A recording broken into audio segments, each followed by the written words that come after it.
All righty, and we are live. So welcome everybody. This is episode number 2 of Brothers Duo.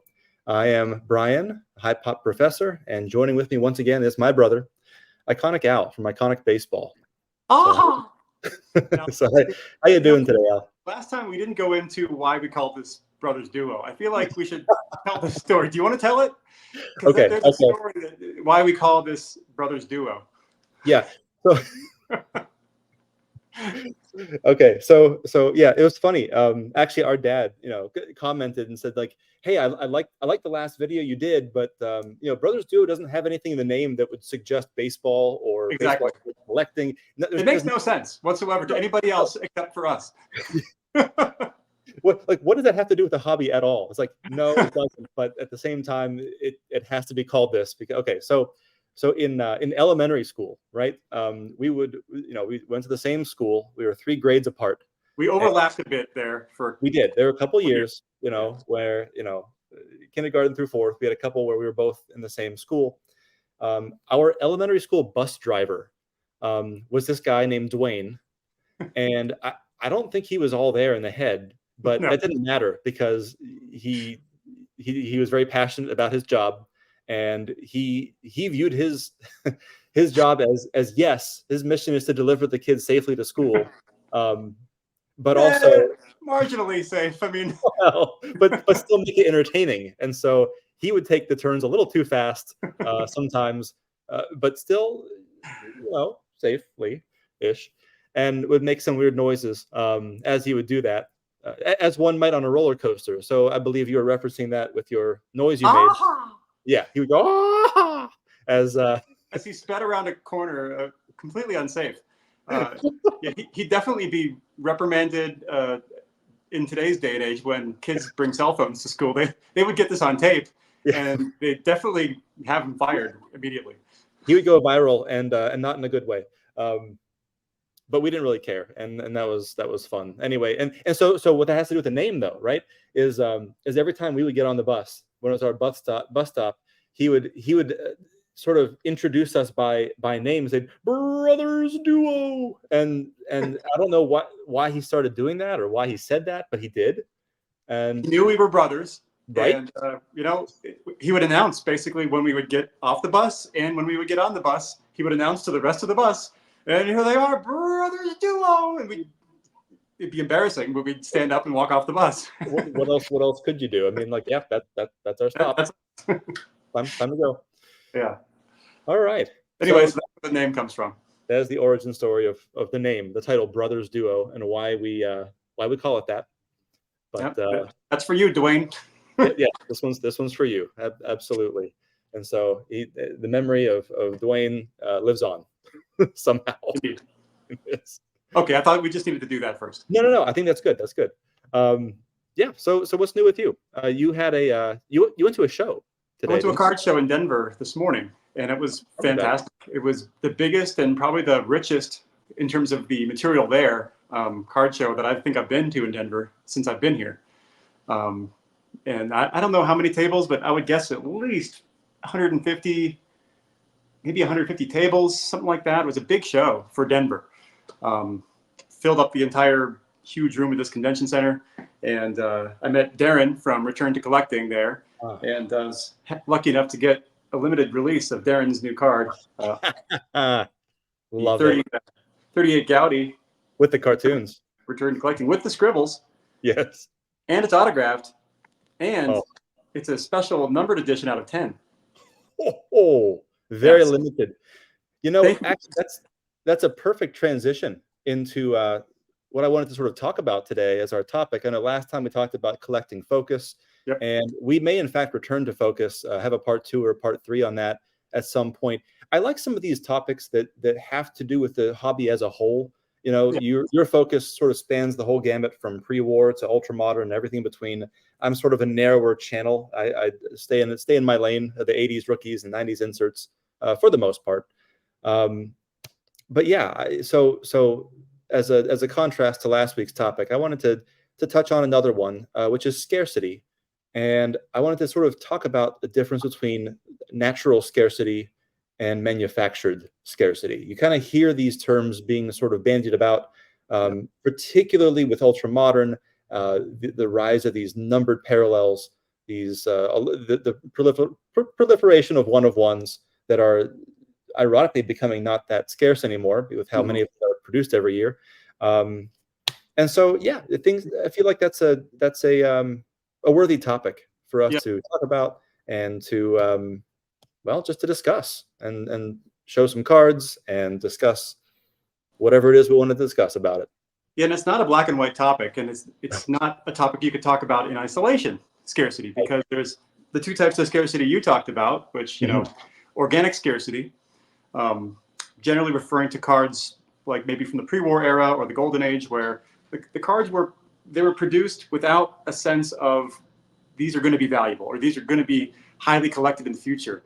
They just produced these things, sold them with bubble gum or with dog food or whatever they were being produced with, and they put them out into the world in a certain quantity, and whatever survives to this day is that organic scarcity. Then there's that sort of more contrived manufactured scarcity that you had by the time the hobby had developed. By the 90s, they were really trying to manufacture scarcity, limiting runs, serial numbering, all those things like you mentioned. And then there's dilution, where you have 50 different one-of-ones being released. So yeah, it's a very scarce card because it's one of one. But if there's 50 different one-of-ones, then you have dilution going on there too. And then you have condition scarcity within all that. So maybe they released a lot of a card, but very few because of either how the card was produced, what the card is made of, how it was distributed, when it was distributed. There aren't many surviving to this day that remain in mint condition or in good condition. So there's condition scarcity too. Yeah, and I kind of think of condition scarcity as being a facet, a subset of natural scarcity. When you look at something like the HighPop wax era, and you consider some of the cards that came out that are not scarce. These cards like this. There's no shortage of this card out there. But again, finding it in a high grade, finding it in a 9 and a 10, that's when well, I believe there's still plenty of them. That card has like a 5% gem rate. So right, exactly. Whatever it is, 100,000 of them graded by PSA. They're only a small fraction actually gem. So there's pretty good condition scarcity with that card. And that's kind of the whole issue with the whole 80s. A lot of the 80s rookies, and I know that we are clubbies on a certain card here. One of these. Oh yes. The 82 Donruss Cal Ripken rookie. Another one. However, unlike mine, so mine's in a PSA assigned 9. Right. And which I graded that myself and was really happy about that. Yours, however, I was lucky enough to get a 10 on mine because it's been in my care my entire life basically since I was 12. Yeah, and was probably the most gratifying grading experience of my life, getting a gem on an 82 rookie card. That's still, to me, probably the most gratifying grading experience of my life. That's got to be. And that's also, I believe, about a 5% gem rate. I mean, that's really tough for a card of that age. Talk about condition scarcity, really. How many cards? A card like this, there's 25,000 of these graded by PSA. Only 25. But hold on, it's an SP. It's a short print. SP. Right. It's a number, right? Well, relative to the rest of them, probably. But yeah, of the 25,000 graded, only 2,500 have received a 10. So it's a 10% gem rate. Still, for a white bordered card, it's still a pretty low gem rate. It is. And then you have to filter in when does scarcity actually matter and when does it not matter?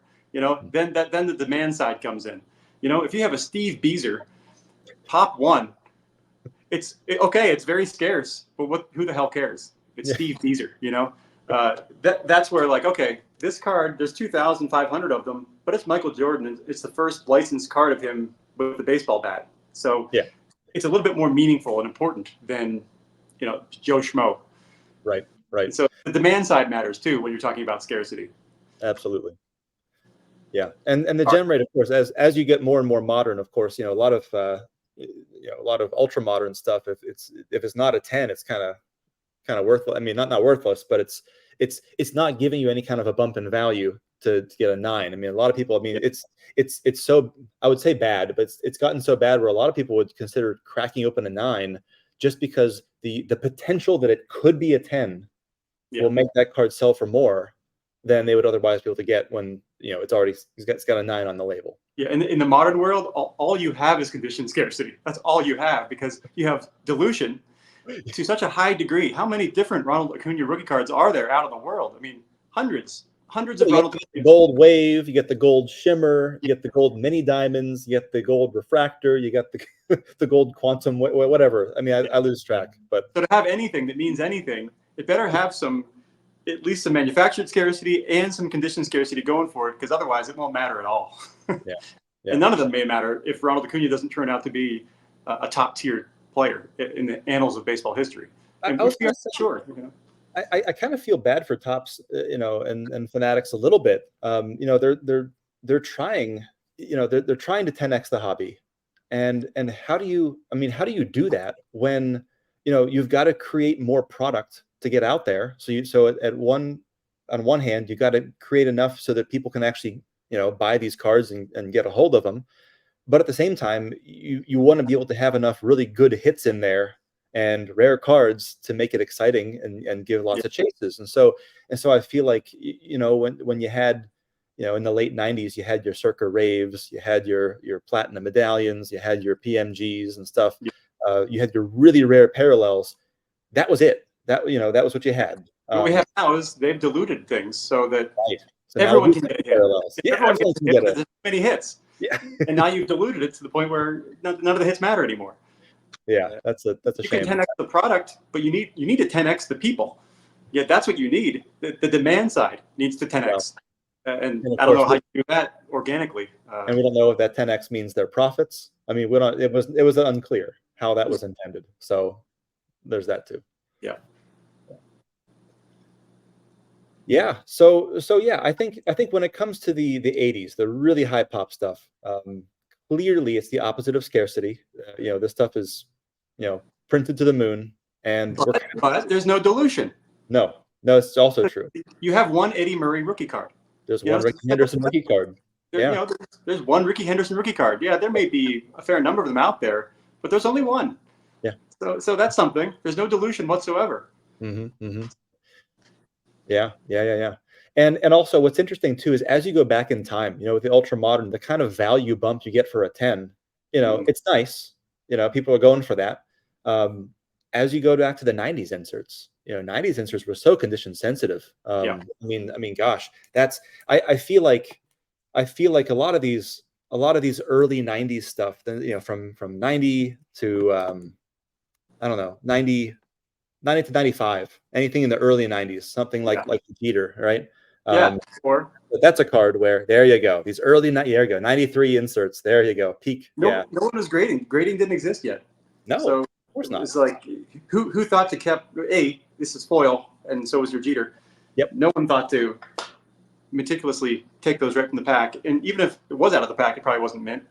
That's 100%. I pulled a Will Clark elite card. I remember in the box I sent you. That's right. It's probably an 8. You know, it's definitely not a 9. No. And that was right out of the pack. Yeah, that's right. Yeah, pack 1, card 1. Yep. But that's condition scarcity.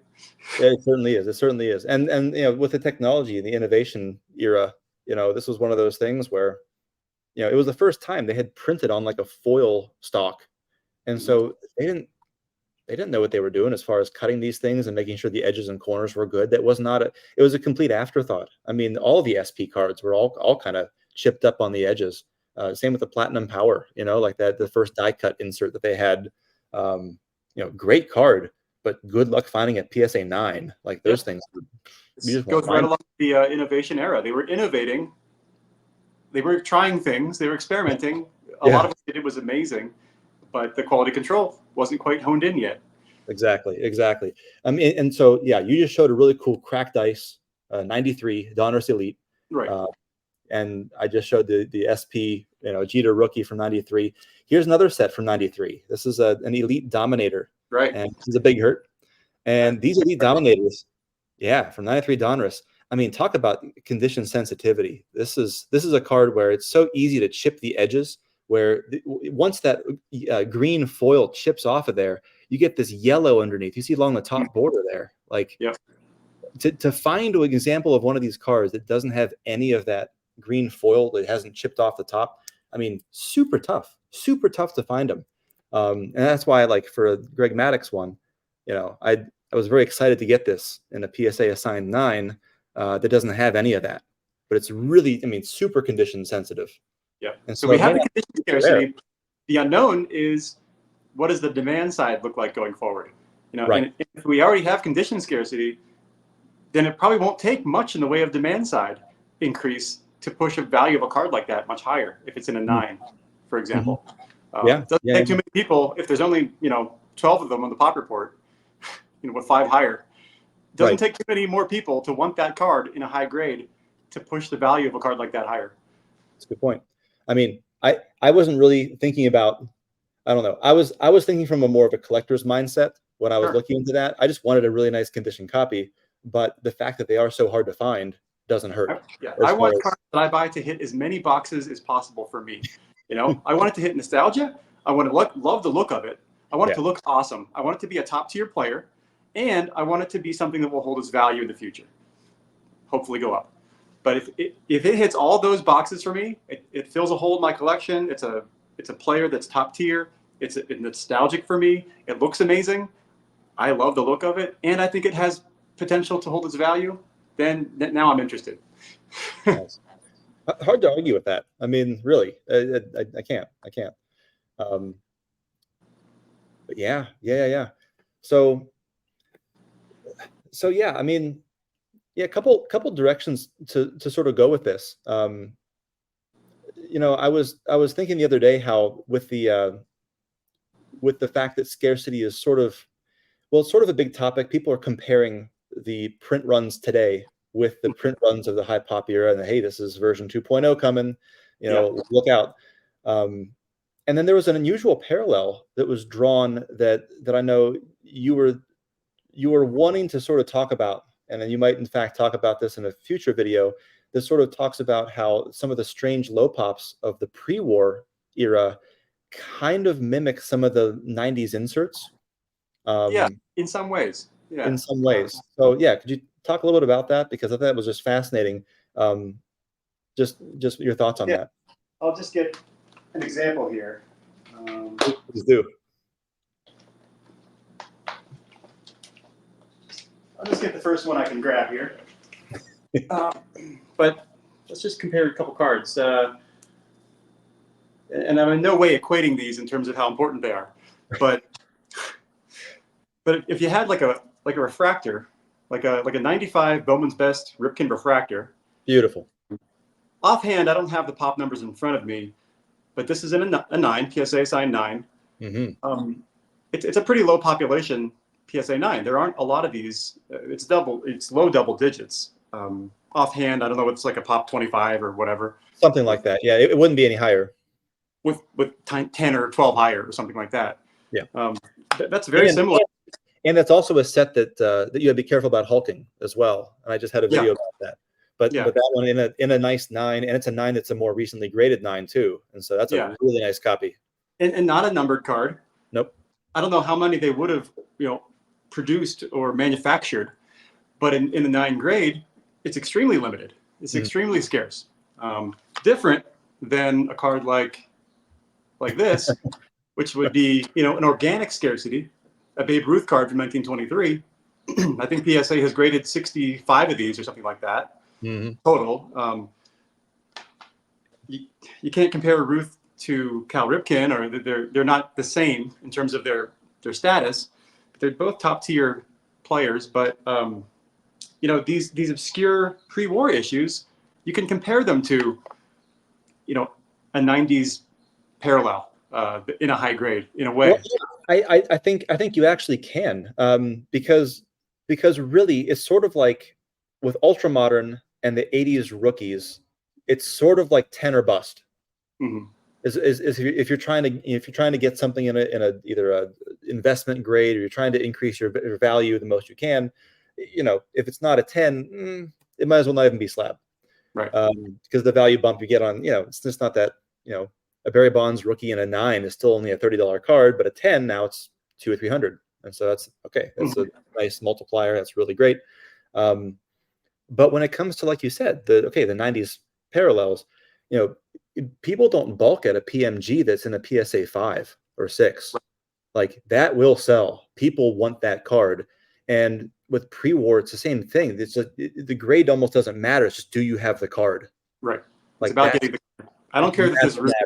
I don't care that this root is in a 1.5. No, if it gets a number like bigger than a 1, that's a huge win. And it doesn't even matter what the number is. It's exactly. Do you have the card? And if it presents well, that's a bonus. As far as, if you get a PMG then a 7, it's like, oh, okay, look at this guy. Yeah. So, but there's so many factors that play into these things. How important is the card? How significant is the player? How limited is it? What is the demand side for that card and that player? But all these things are constantly changing for everything. So, we could turn the page to next year and all of a sudden everyone's chasing mid-90s refractors, like it could be the next thing. And well, I almost hope not, because I'm not done collecting those yet. Right. I'm still like, as long as I'm in my own lane that's relatively more sparsely traveled in the hobby, I feel like people kind of are able to get out of my way, and they won't drive the prices up on me, and won't be giving me competition for those. So I'm fine with that. It's the interesting thing is, just bring this back again, a card like this, there would be a similar number of graded examples of this compared to like a Ripken PMG. They're not that different. They're not that different. Yeah, they may have produced more of these, but there are probably a similar number of essential credentials for Ripken in a given year that they would for something like that, for a Bowman's Best Refractor. Yet look at the value difference. Yeah, I think as a numbers guy, it's tempting to look at where we see things, patterns and numbers that don't seem to make sense, and either try to take advantage of that or get in on something that seems like, wow, that just seems like it's way undervalued, or based on these other data points that we can see, why isn't this thing worth more, or why isn't this tougher? It's a tougher card. Why isn't this more expensive than it is? And I try to look for opportunities like that to sort of get in on that. I'm hesitant to. I mean, I would love an essential credentials, like a 97 DX 2000 essential credentials, Greg Maddux. I would love to have one, but I just feel like the market is so high on that right now. I feel like it's already moved. It's already moved on those, and I don't know if it'll move back or how far it'll move back, but it's already moved. I'm looking at things that haven't moved yet. The things that really haven't moved a lot. Yeah, I'm not sure how much more movement upward potential it even has. Right. I wouldn't want to buy high and then later on when the demand comes down. I know that others might disagree with me. I know I on my show last a week or so ago, when I was talking with Adam from Splendid Sports, I made some offhand comment about, oh, maybe when that comes down. He was very quick to be like, oh, I'm not sure it's ever coming back down again.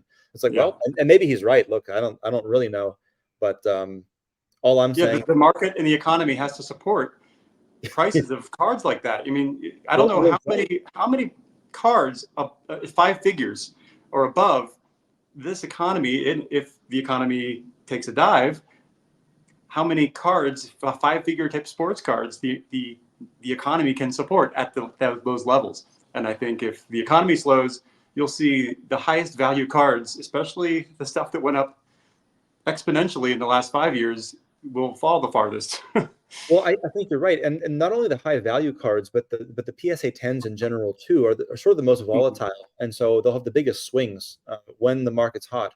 Those are the ones that in 2021 that saw the biggest uptick and biggest increase in value, but they're also the ones that fell the hardest during the downturn. So it's a risky game you're playing, and personally, I don't know if I want to really get into a card that I think has that much risk built into it. There's just so much I don't know, the opportunity cost. What else I could be buying with a card that's that much. It's just like, I'm not sure I can really justify that at this point at this stage in my collecting. I don't really even consider myself to be that advanced of a collector, honestly. I've been back in the hobby for 2.5 years. roughly, and I've really been enjoying it, and I've gone, yeah, hard know into your it. and know Yeah. your budget No, and yeah, know exactly. I don't want to tolerances. get ahead of myself here. And so, Personally, I don't think any card is worth more than $2,500. I mean, I've never spent more than that on a card. I probably at this point never would. Like, I can't think of a card that if I owned it, that I could justify owning it if it was more than $2,500. If someone gifted me a 52 tops mantle, I'd sell it immediately because well, again, opportunity cost. I mean, that yeah, could be a Hank Aaron rookie. That could be a Willie Mays rookie. That could yeah, be a slew of amazing cards. we're talking about cardboard here. I mean, Yeah. Well, look, if one mantle, right, if one mantle means you could get into any number of, $3, $4, $5,000 cards, I mean, that's pretty hard to say no to. yeah, my For me. only value exceptions would be if I had the opportunity to buy a Ruth autograph, a Gehrig autograph, Christy Mathewson autograph. Some of the key autographs there at the upper end of anything that I'd even consider spending. If I could get into those would be the only splurges that I would break my $2,500 rule. There's nothing really that I could see justifying that kind of a spend in terms of a sports card. Well, yeah, I mean, That's just my opinion. And there's no right way to collect, but there's a right way. Talk to our dad. He might have a few things to say about Yeah. about five-figure cards, but Well, he's divested from most of those. Yeah. Well, he didn't write. I mean, he was buying them when they were coming out, and so he's had them. To be clear, he didn't pay 5 figures for a card. Right, exactly. That's correct. That's correct. Yeah, that's the difference. Yeah, that's a very good point. Very good point. Yeah. So what would be the most you could justify spending on a card? I mean, I basically that's a good question. I feel like I pretty much hit my limit with the 93 Finance refractor. Yeah, that's about it. I really same thing. At some point, the number it's already an uncomfortable number. Mm-hmm. For it's a holy grail card. That is a holy grail, really. Right. And there aren't many that would be that tier that I would be actively chasing and have that strong of a desire to add to my collection. Mm-hmm. And so, yeah, that was about it. And it was a little bit uncomfortable, and I had to sell a lot to get into that. But it was worth it. And that was the card. That was the one that I was targeting. You made the right choice. Yeah, and I'm so happy looking at it every time. It's one of those things I can look at and really be proud of. That's how you should feel about it. No regret. I'm not looking to move it anytime soon. For a while there, I was toying with the idea of actually downgrading to an 8 in that card, and picking up one that, for all intents and purposes, one that was graded more recently, maybe that has that little hulking on it. That's a really great presenting 8.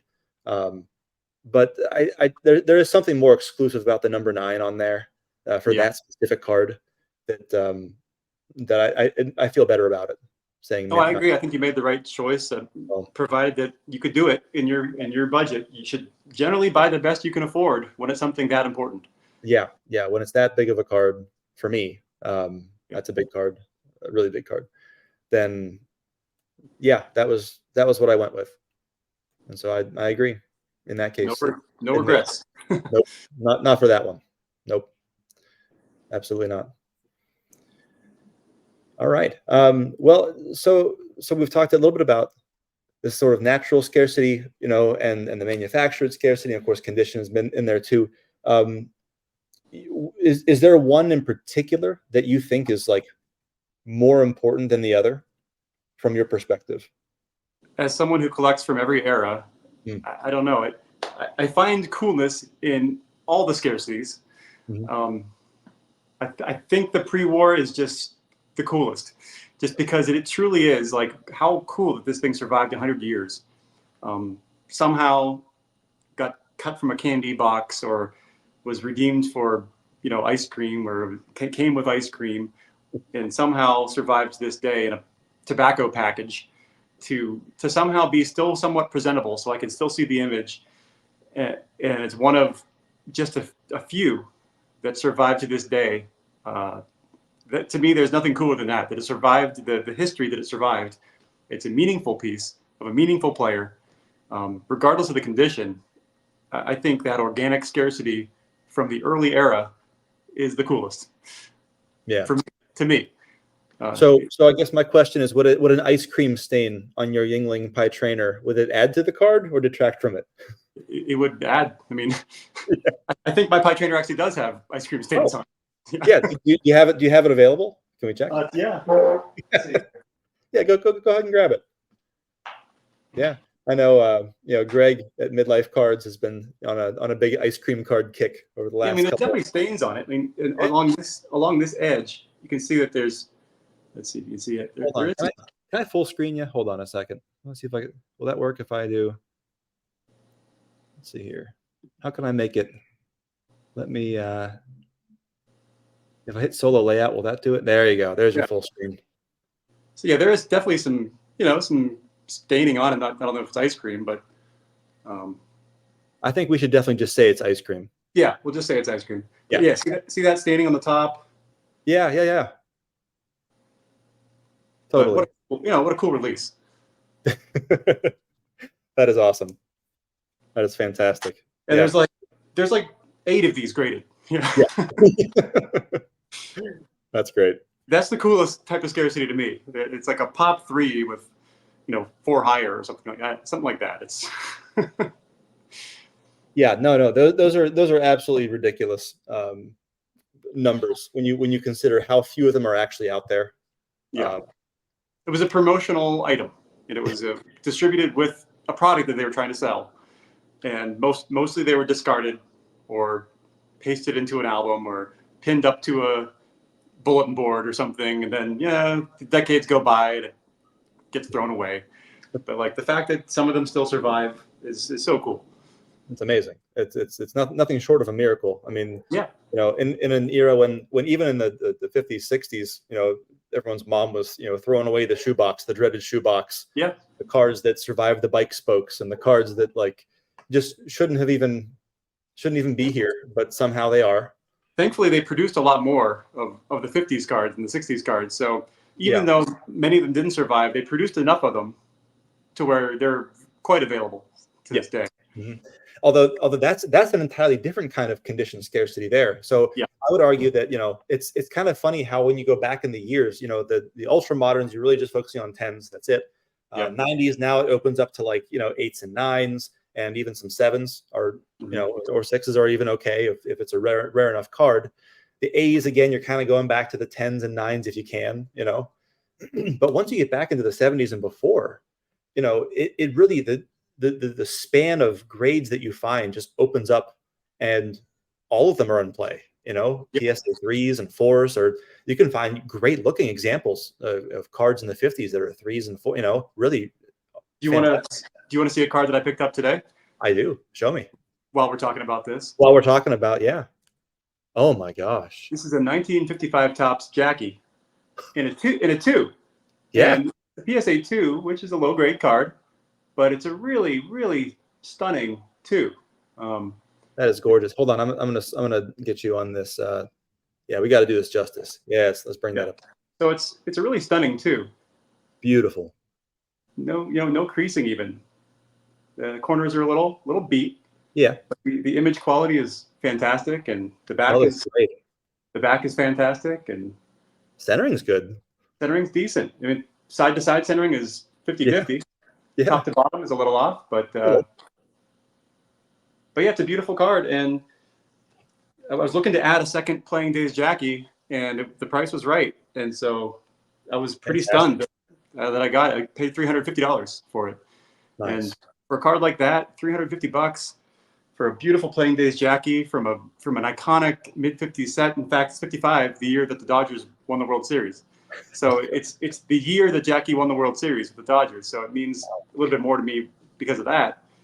It kind of pairs nicely with my 54. Yeah. So I have the 54 and the 55 Jackie now. Got those yellow backgrounds. In low grades, but yeah. So those are the 2 Playing Days Jackies that I've chosen really for my collection. And I don't feel like I need any more. for the golden era guys like Mantle, Mays, Aaron, Jackie, Musial, I've had to pick a couple cards because I wasn't okay just having one, you know. Yeah. So I Yeah. have a couple examples of each of those guys because the sets from those eras are just so rich and so beautiful, and so I feel like to cover all the sets a couple times, I wanted a couple examples of each of those players. Makes sense. Whereas for a pre-war guy, I'm very content having one nice playing days card of a pre-war guy. Yeah. Love that Christy Mathewson card, singular. Right. Yeah, Yeah. it's my Mathewson. Actually, I have the Silks too, but Okay, that's an exception. Those are I got the Silks is because I anticipate maybe not being able to ever get a Mathewson autograph. So to make up for that, I figured, well, I'll get this Silk too. That's really cool, and it has the same image, right? The card you have Yeah. in this had the same. Yeah, it's a nice pairing. Yeah, yeah, with a little swoosh. Mm-hmm. Yeah, yeah, the little hair, you know. Yeah, oh, curly. That's great. That's great. So that was my big pickup today. So you know, I don't delve into the 50s and 60s realm much, but is there a particular grade range that you find that sort of hits your sweet spot between presentation and value, where the cost doesn't get too excessive? Because again, this is not a span of grades that I really deal with in 80s and 90s. I'm mostly in the 8s and 9s realm when I can. Occasional 10s if I'm grading something, but usually I sell it if it's a 10. Mm-hmm. But is there a collector's grade or investor's grade? I know that's a weird phrase that. I don't like those terms at all. Yeah, I think it's just card by card. I mean, in collector by collector. For me, that was the right grade. That Jackie 55 tops in a 2. It was the price that I was willing to pay for that card in that eye appeal. It hit exactly the sweet spot for what I was looking for. I'm over the moon to have it. I appreciate the hell out of it, and that same card in a 5 that looked essentially the same would be $1,500, or something like that. No, yeah, that's a very good point. And so I know this is not the territory. I just thought I'd put it out there when it comes to like condition scarcity. What are your thoughts on sort of higher grade vintage cards? These cards that are 50s, 60s, and they're grading 8s or 9s. Yeah, I mean, I think it's hard to say. They're very inflated. For me, I would just, for those types of cards, like a Jackie Robinson, I would rather have the card than need to have it in a high grade for a card like that. But it comes down to the price point. What am I willing to pay up for a given player in a given card?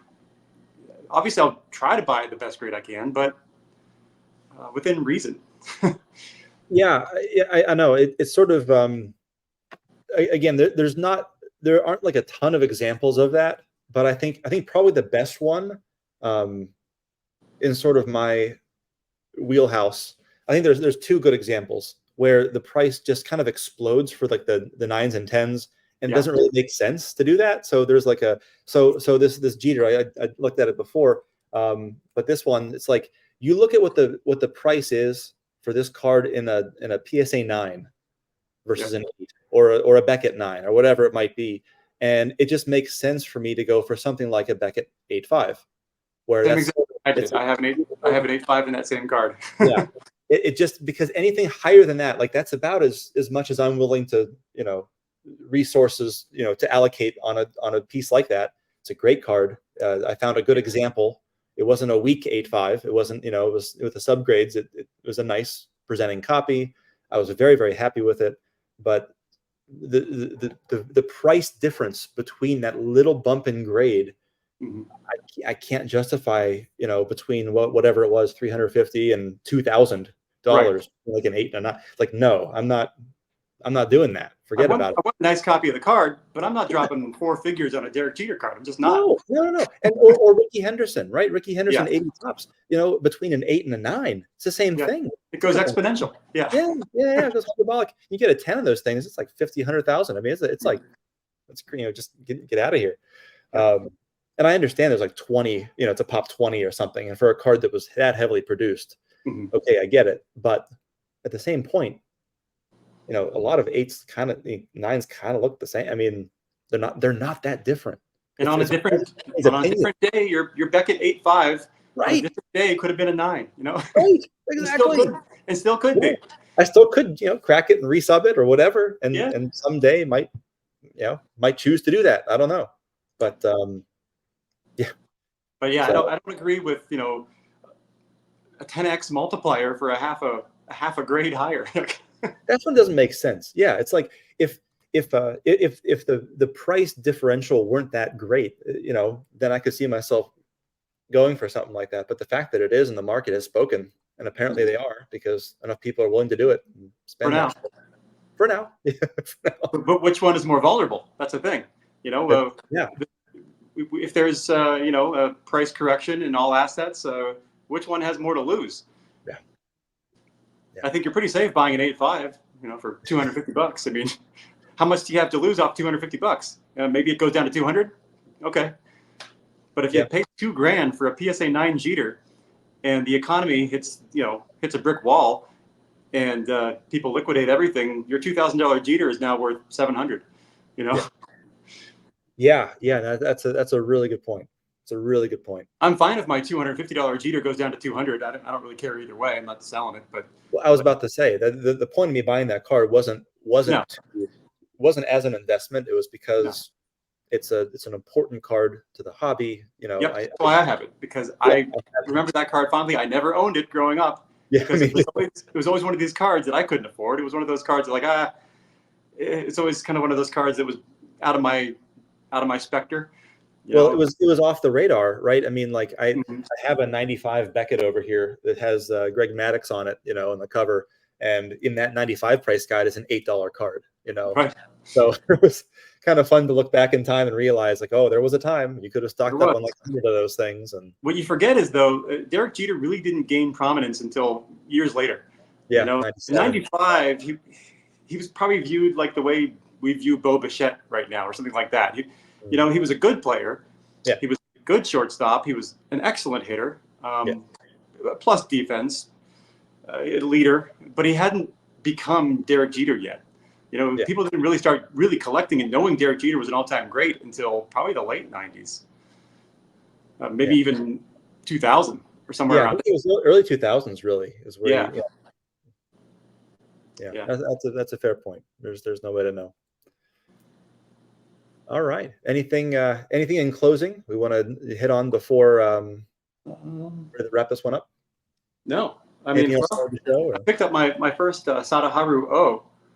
Oh, look at that! Another pickup. It's a Japanese issue.